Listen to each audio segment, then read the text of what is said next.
बंगाल में भी गांव-गांव में लोग बोल रहे हैं कि सेंट्रल फोर्स चाहिए, नहीं तो चुनाव ठीक से नहीं हो पाएगा, ना वोट डाल पाएंगे, ना काउंटिंग हो। पश्चिम बंगाल में केंद्रीय बलों की तैनाती को लेकर सियासी पारा चढ़ गया है। राज्य में सुरक्षा व्यवस्था और SIR यानी स्पेशल इंटेंसिव रिवीजन को लेकर अब राजनीतिक बयानबाजी तेज हो गई है। इसी मुद्दे पर बीजेपी के वरिष्ठ नेता दिलीप घोष ने बड़ा बयान दिया है। नमस्कार, आप देख रहे हैं समाचार हाईलाइट 24। मैं निकिता।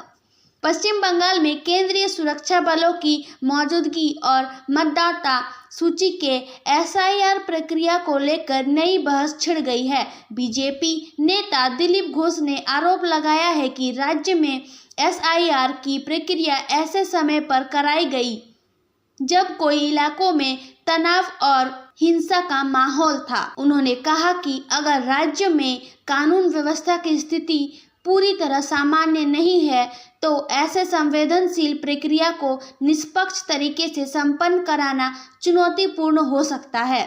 दिलीप घोष ने यह भी दावा किया है कि कई क्षेत्रों से डर और दबाव की शिकायतें सामने आई हैं, इसीलिए केंद्रीय बलों की तैनाती जरूरी है ताकि मतदाता सूची का पुनरीक्षण पारदर्शी और शांतिपूर्ण तरीके से हो सके। बीजेपी का कहना है कि केंद्रीय बलों की मौजूदगी से निष्पक्षता सुनिश्चित होगी, जबकि सत्ताधारी दल इसे राजनीति से प्रेरित कदम बता रहा है। राज्य सरकार का पक्ष है कि कानून व्यवस्था पूरी तरह नियंत्रण में है, अतिरिक्त बलों की आवश्यकता नहीं है। अब सवाल ये उठता है कि SIR प्रक्रिया को लेकर उठे ये आरोप चुनावी माहौल को और गरमाएंगे और क्या केंद्रीय बलों की तैनाती पर केंद्र और राज्य के बीच टकराव बढ़ेगा।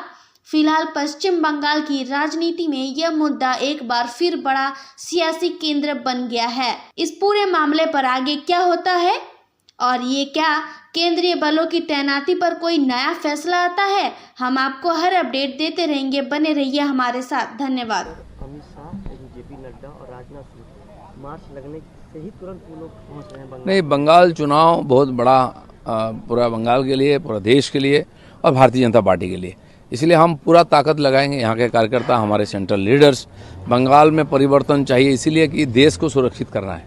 बंगाल की सीमा असुरक्षित है। देखिए, बांग्लादेश से आ रहे हैं घुसपैठिया, रोहिंग्या और उग्रवादी टेररिस्ट, ये लोग आके TMC का झंडा पकड़ के राजनीति भी कर रहे हैं, पद भी ले रहे हैं, सरकारी सुविधा भी ले रहे हैं और यहाँ से Aadhaar card, voter card, ration card लेके पूरा देश में जाकर उग्रपंथी क्रियाकलाप कर रहे हैं, देश को अस्त व्यस्त कर रहे हैं। इसलिए बंगाल सुरक्षित रहेगा तो देश सुरक्षित रहेगा। देश की सुरक्षा